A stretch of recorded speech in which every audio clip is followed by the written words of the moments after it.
Whole sports all plays. Whole sports all plays.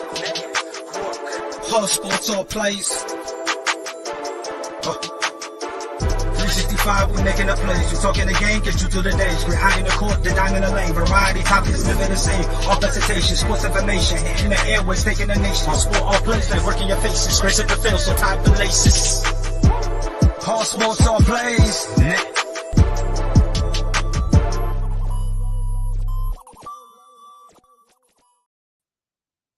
All right, what's up, everybody? Welcome to Horseshoe Talk here Friday, September 30th, 2022. We're talking about the big divisional showdown this Sunday afternoon. At Horseshoe State, another home game, back-to-back home game. One and one. It's a crazy ass record. They are 1-0 at home. That's a big game, real big game. You can't afford to lose a division game. We already lost the division game, tied the division game. Can't afford to lose another division game, especially if you play the Broncos. After that, we play the Jags and play the Titans. Really good game. Now it's a good game to win.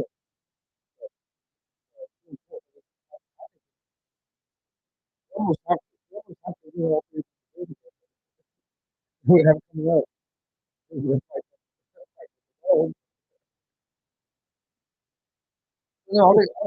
think way we win all three divisions. Yeah.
Zach Cunningham will be out.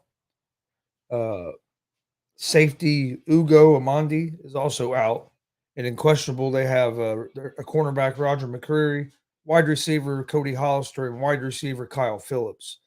I know the Titans are thin at receivers, so having receivers out doesn't help them a lot.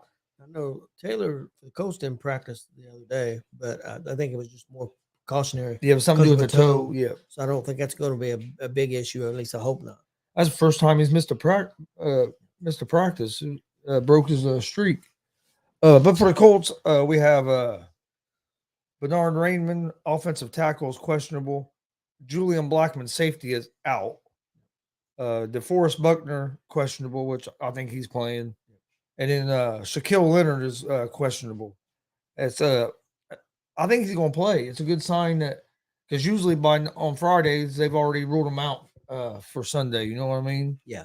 Like for the last game on Friday, they'd already ruled him out. They wouldn't go play. So I think him just being questionable, I think that's a good sign that we might get to see Shaquille Leonard on the field for the first time this Sunday. I'd like to see that. I mean, we need him, but I don't want to rush it. So getting him back to that defense is going to help a lot. If you look at some of the stats here, points per game, Tennessee has the advantage there at 17. Colts are averaging 13.3 points per game. Well, we got shut out. Shut out. That really hurts. Points allowed per game, Colts are allowing 28, or excuse me, Jacksonville's allowing 28 points a game. Colts are only allowing 20 points a game. Tennessee. Oh, yeah, Tennessee. I would say Jacksonville. Tennessee is allowing 28 points per game. Jacksonville's not. The Colts are only allowing 20.3 points per game. So, I mean, even though the defense played terrible against Jacksonville, the other two games they played pretty good. And then yards, total yards. Tennessee has I can't be right.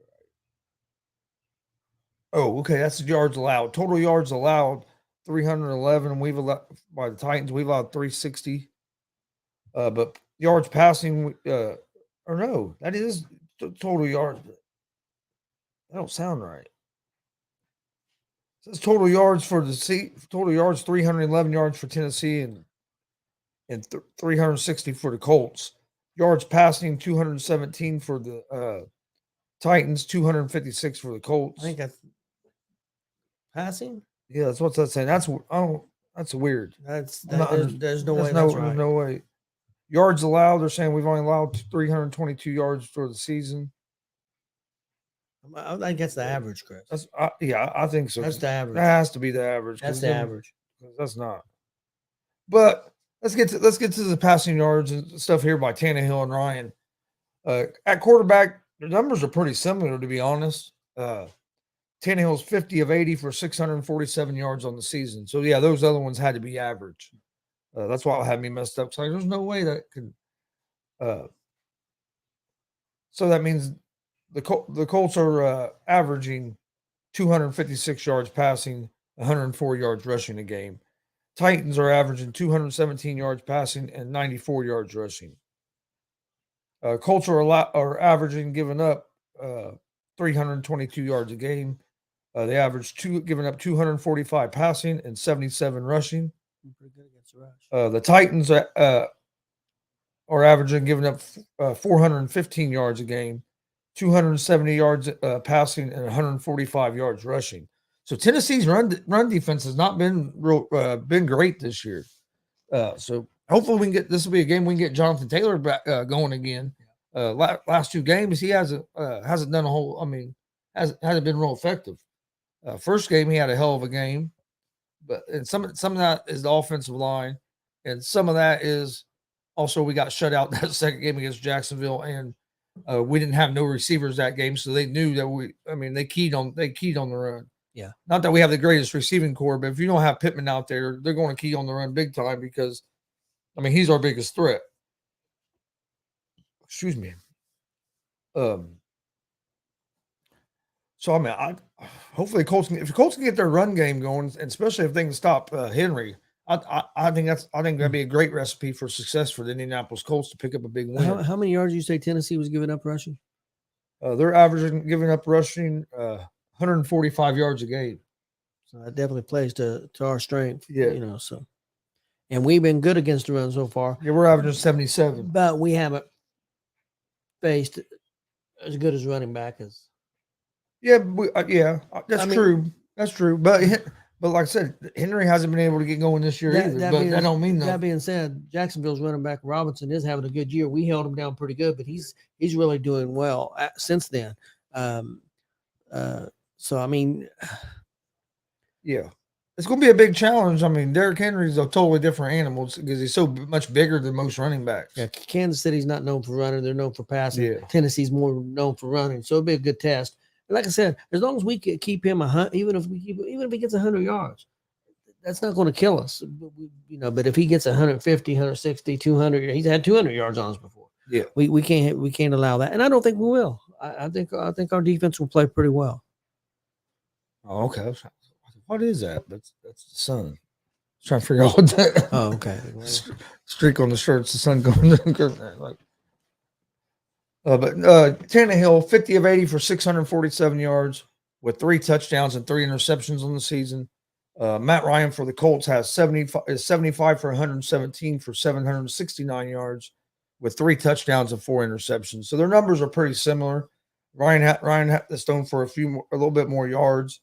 He's also thrown 1 more interception. They both have 3 touchdowns. Also, he thrown quite a few passes, but we got to remember that in that Jacksonville game, we got way behind, so we didn't run the football very many times. I think what's his name only ran the ball 9 or 10 times that game. Yeah. Because that's a good point. So hopefully he don't have to pass quite that much. Oh yeah, hopefully. To me, you don't want. You're hoping Ryan don't throw the ball more than like 25 times. Yeah, I would say you want about 25, 30 rushes and probably a little less passing, 25, 30, pretty much 50-50. Yeah, I think that's the recipe for the Colts for success. Yeah. If you're just going out there and depending on Matt Ryan to throw the ball 40, 50 times to win a game, I think that's the wrong strategy. Well, Chris, there's not that many quarterbacks can do it in the NFL. Not against the defense. I mean, there's a few. I mean, don't get me wrong, there are, but how many do you think there are? 7, 8? At the most. Yeah. If that. Running back wise, Derrick Henry has had 54 carries for 192 yards and 2 touchdowns. Jonathan Taylor has had 61 carries for 286 yards and 1 touchdown. And then receiving the leading receivers. For Tennessee, you have Robert Woods with 9 catches for 137 yards. That's their leading receiver. That's not a lot of catches, is it? And then for the Colts, our receiving yards, our leading receiver is Michael Pittman Jr. He has 17 catches for 193 yards and a touchdown. He missed a game. Yeah. He missed the second game of the season. Yeah, I think Tennessee's really missing the receiver that left. To Philadelphia. AJ Brown. Yeah, I think they're missing him. That's what I said. They don't have a true number 1 right now. They drafted that rookie. I can't think of his name off the top of my head, hoping he was going to turn into their number 1, which he might turn into their number 1. But I mean, you just never know how a receiver is going to do the rookie season. Woods is good, but I think he's past his. I mean, not that he's not a good player. He's more of a number 2 or number 3 option. He's not a number 1. Maybe 3 or 4 years ago. He might have been able to be a number 1, but I don't think his skills is quite. To me, he's more of a slot guy that can. Don't get me wrong, I'm not putting the dude down because dude's a good wide receiver. I wouldn't mind him. Colts would have picked him up. Yeah, he put up good numbers there in the Rams, but I just look at him more as a slot type guy than I do like a number 1 guy. Yeah, or even he could be, or even I think he's good enough to be even a number 2 guy, but especially at this point in his career. Andre said, any concerns for JT with his toe injury? Thinking fantasy wise, I don't have Andre. I really don't have many concerns because I think he's going to.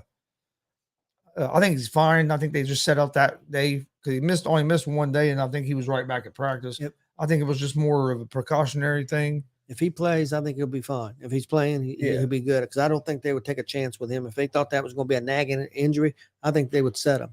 Because they don't want a nagging injury with Taylor to hurt his ability. Yeah, and thanks, Andre, because that's the name I couldn't think. Traylon Burks, that's who they drafted that they're planning on being their number 1 receiver.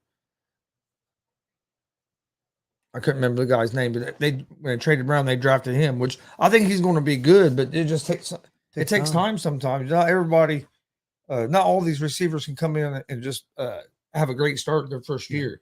Now, don't get me wrong, we've seen some do it, but we've also seen guys that it takes them a couple years before they get going. Pittman had a decent rookie year, but his second year was a hell of a lot better. Doubled. I mean, I think I'm not saying exact number, but I think he had like 40 catches his first season, and second season he had like 80 or 88. So, pretty much doubled. So, Yeah. Yeah. Oh yeah. He definitely had I'm a lot better second. I'm a season. big Pittman fan. I think he's, a lot of people, was he number one? I think he's definitely number one, but I just think he needs help. Yeah. Oh yeah. I think he's number one.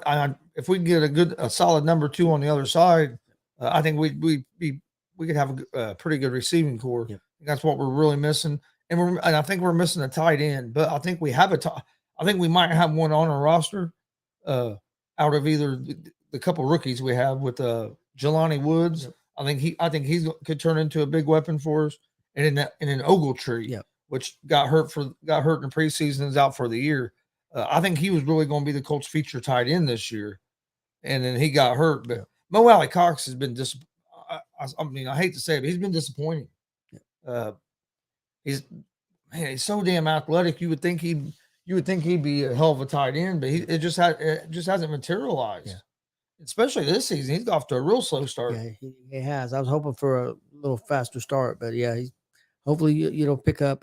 But notice they played quite a few tight ends. They played that, I think his name's Cranston. Yeah, they played. He caught. Yeah, I was gonna say Granson. Yeah. And he's made some plays. He caught a couple. So I mean, if it's by committee, if they can get 6 or 7 catches out of tight end position, that would be a big help. But I think if they can get Ogletree back healthy next year, and with this Jelani Woods having another year under his belt, I think you might have two real good solid tight ends right there on your roster. And I think another big key is that our running backs are catching the ball 7 or 8 times out of the backfield. And I think that's a big help too. Well, how many years have we been yelling about why don't we use our running backs in the passing game? We've been yelling that for years. Yes. I don't understand why for some reason Frank Wright don't use the running backs that much in the passing game. And I don't understand it, especially a guy like Jonathan. Because don't get me wrong, Jonathan Taylor can catch the ball out of the backfield. He's a hell of a receiver. Get him the ball as much as you can.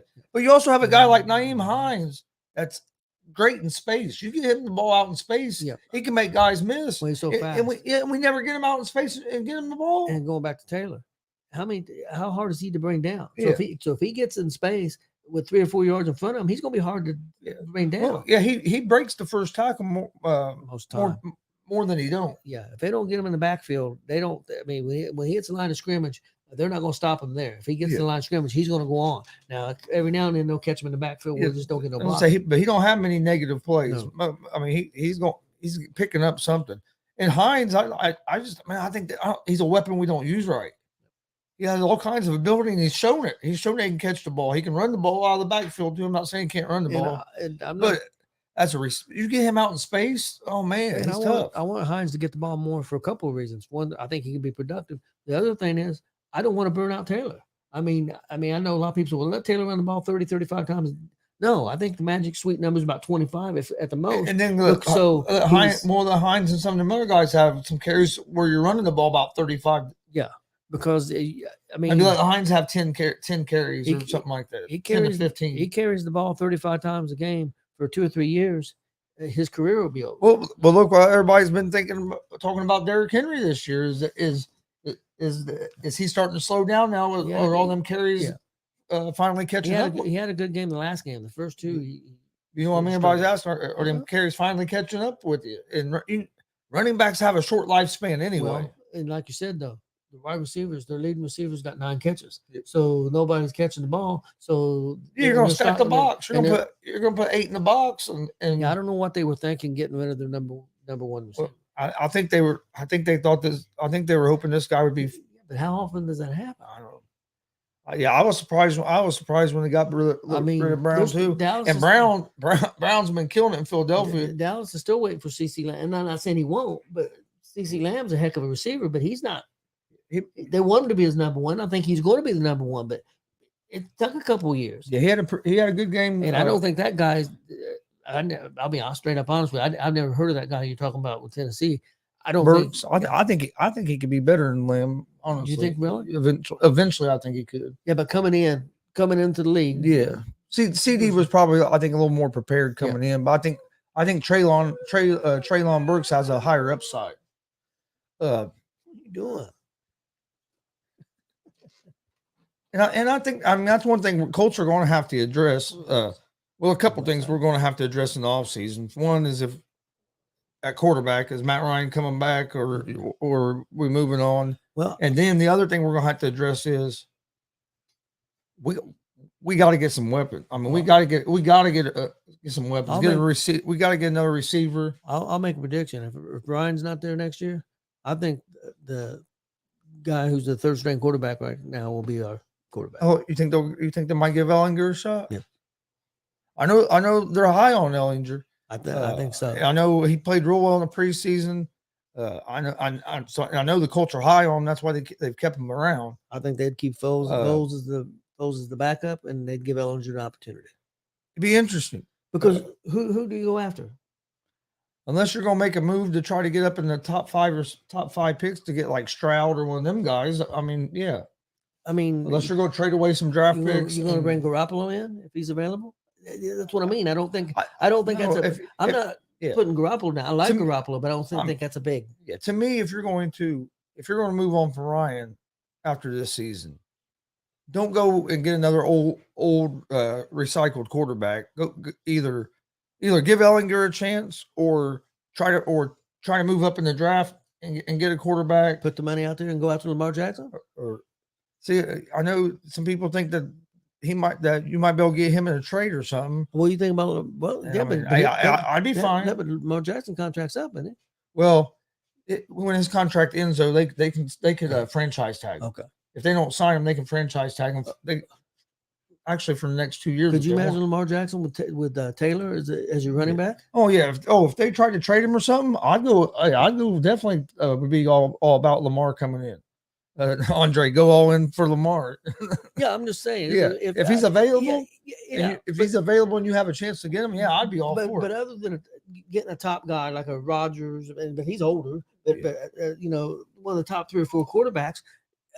Who would you go get? Young? No, I'd go with a young guy and see what you can get. And at least Ellinger's been there for 2 or 3 years. And You've tried to get these guys from other teams. You went and got Wentz. Yep. I think you gave up on. Personally, I think you gave up on Wentz maybe a little too soon. But we don't know the locker room stuff. No locker room. I'm just talking about like play wise because he didn't play terrible for the Colts last year. Then first you brought in Rivers. And that went pretty good. It wasn't too bad. It wasn't too bad. We made the playoffs. Should have won that first playoff game. We should have beat Buffalo that year. And then you get Wentz. Now you got Ryan. I don't want to see you go. I don't want to see you go get another old quarterback. No.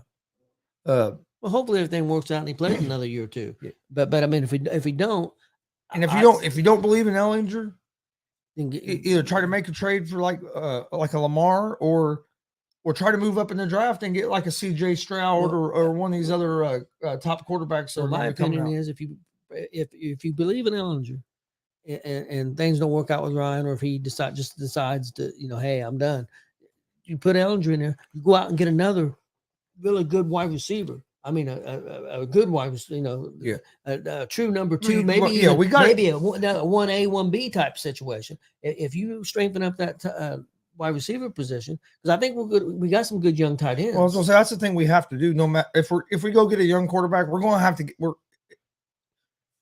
make a young quarterback successful. We're going to have to go out and get a receiver. We got to have a true number 2 over there on the other side from Pittman, or because if we get a true number 2 receiver and with Taylor, and if our offensive line gets, that's our problem, right? That's the Colts' biggest problem right now is we got all of our money. Most of our money is in our offensive line, and it's not producing. It's not playing like a top 5 offensive line, and that's what you expect with the money you're paying.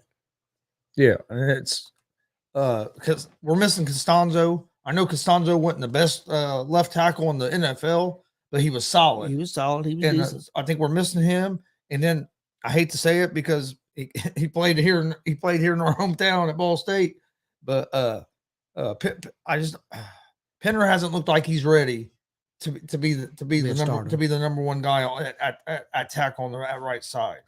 But it's still early. But I don't think it's all his fault. No, and I don't think if I remember right, I don't think he's usually used to playing on the outside like that either. He's a little bit undersized guy, but and it takes time. But it takes time.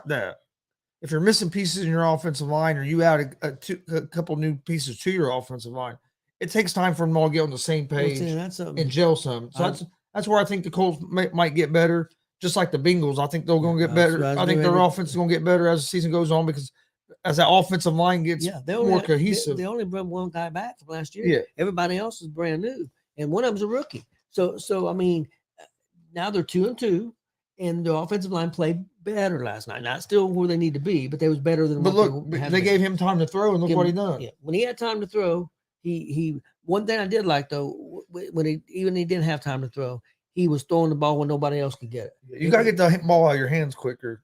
Yep. But the Bengals, real quick, I think some of their problem was play calling as well. You're trying all these long developing routes downfield, and if your offensive line can't block, dude, that was scary. Well, that was scary. I've been watching that. He really didn't even land on his head. No, he landed on his shoulder. That was when his hands, man. That was crazy. Yep. Talking about Tua last night. Andres says, talking money. How much do you think Lamar is getting? If he can finish, if he keeps playing at the level he's playing, he's going to get he's going to get more than $230 million guaranteed.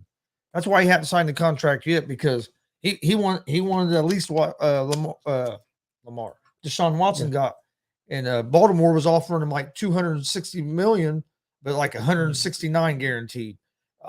I honestly think he's not going to take anything less than 230 guaranteed. And with the way he's playing right now, I think it's going to be closer to 260 to 300 guaranteed. I really do. Well, the bottom line, Chris, there's going to be teams, and if Baltimore don't want to pay him, somebody will pay him. And like I said, Baltimore don't want to pay him, and they decide to trade him. If the Colts went all in to get him, I'd be cool with it. Don't you think San Francisco wouldn't go after him? Oh yeah, San Francisco would definitely go after Kyle Shanahan. In a heartbeat. Oh, yeah. In a heartbeat. And if you're the Colts, I think you go after him in a heartbeat. I mean, the dude. People want to say he can't throw the ball. I'm not saying he's the greatest passer in the league, but go look who's leading touchdown passes in the league right now. Everybody wants to talk about he can't throw. He has 10 touchdown passes. Tua, I think, had 9 going into last night.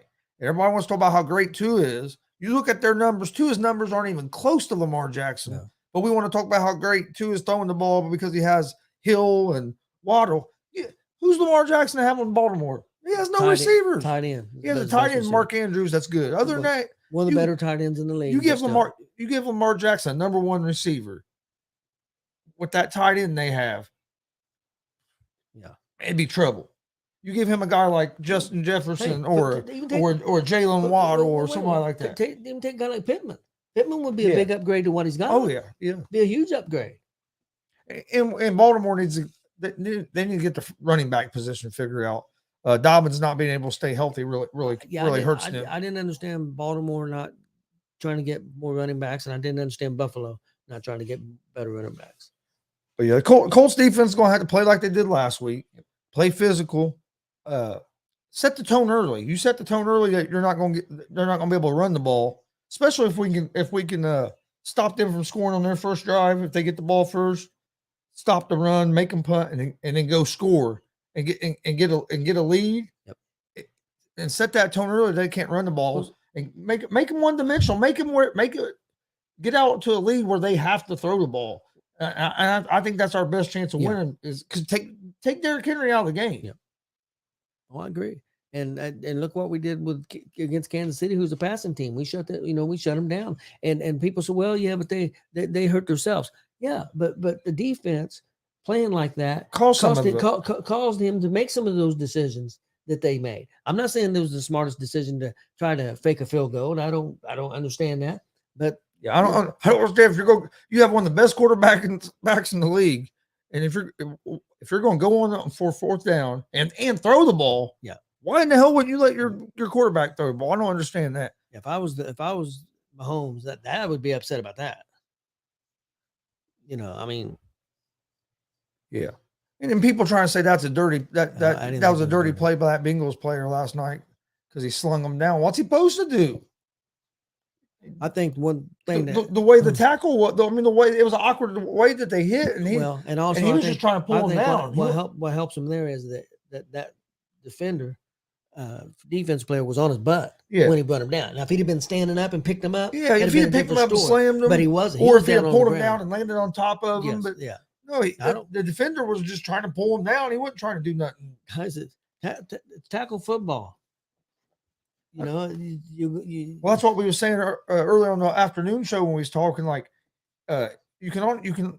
I know you're trying to make the game as safe as you can, but you can only go to a point because at a certain point it's going to get more like, I hate to say it, more like touch football, or it's going to start looking more like the Pro Bowl, and people are going to stop watching. If every game starts looking like a Pro Bowl, everybody's going to stop watching it. Well, but Chris, I don't. And don't get me wrong, that was scary as hell. What happened last night? I'm not, and I don't want to see that happen to anybody. But that don't happen if what happened the week before didn't happen.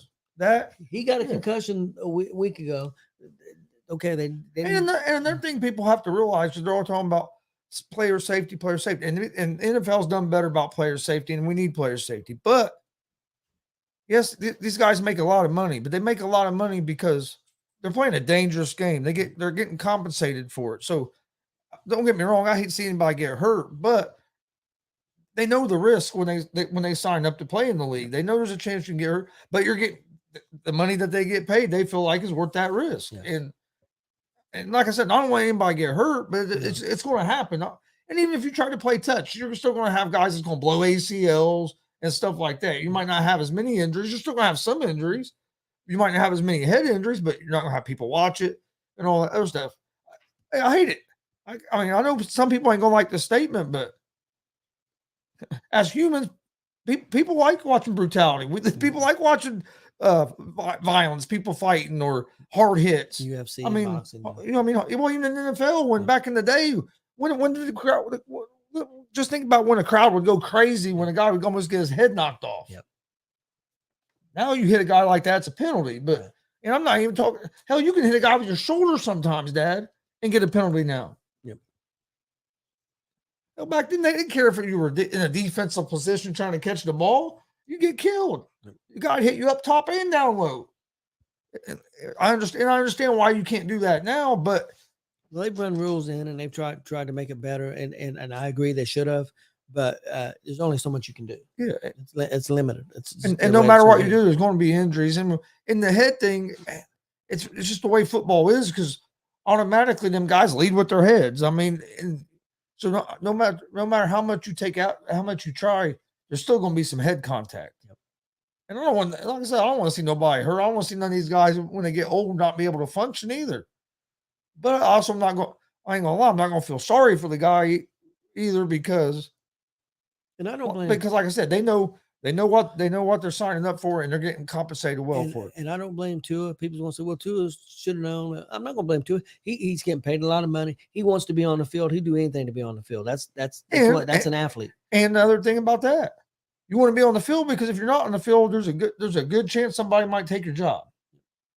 And think about how Tom Brady get his starting job, the first time.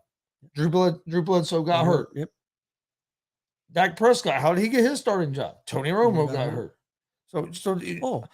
You know, and I'm not saying Bridgewater's good enough to take Tua's job, but still, that's going to be in Tua's mind. Well, if Tua's out the next 4 games and Bridgewater wins the next 4 games, yeah, they're going to leave Bridgewater. They're going to leave Bridgewater in until a little bit longer. And plays really well. Yeah, you know what I mean? Just the way it is. I mean, Cooper Rush. I was going to say, look at the Cowboys. You got a whole fan base calling for not a whole fan, a lot of that fan base calling for the Cowboys to get rid of Dak Prescott and go with Cooper Rush. Coach don't, the owner don't help that stuff any.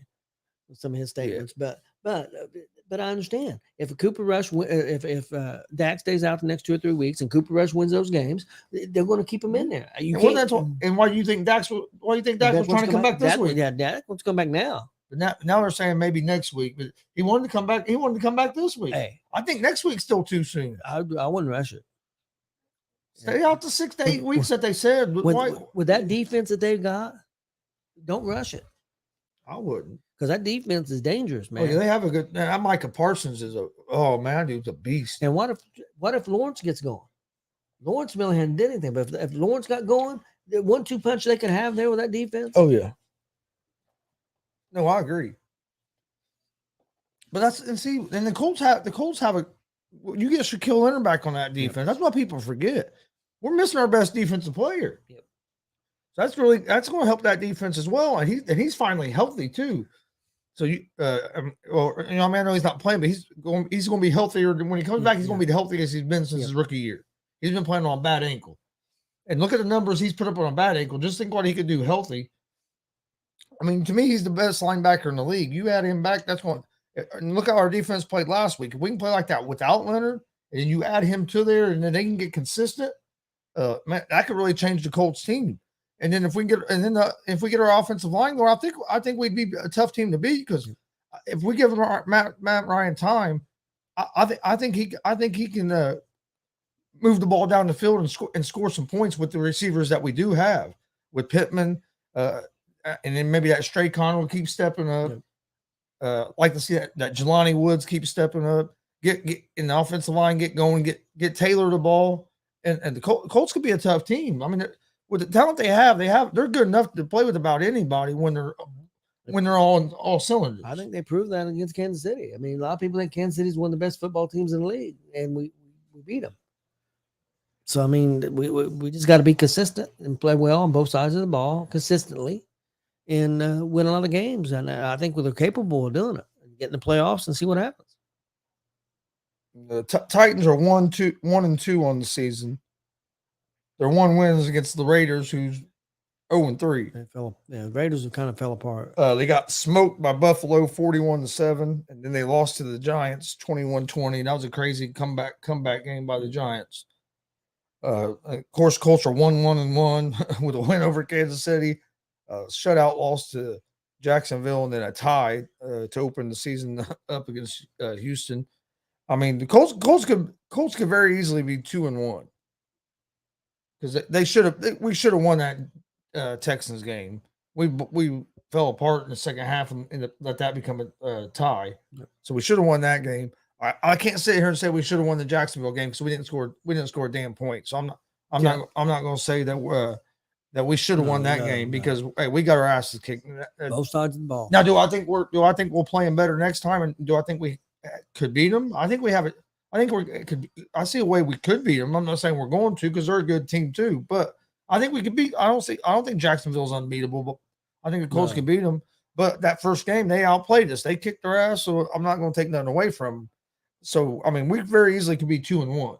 Yeah, I agree. And then people will be talking about the Colts a little different, because we didn't play terrible in week 1. We played a terrible second half in week 1 and let Houston back in the game.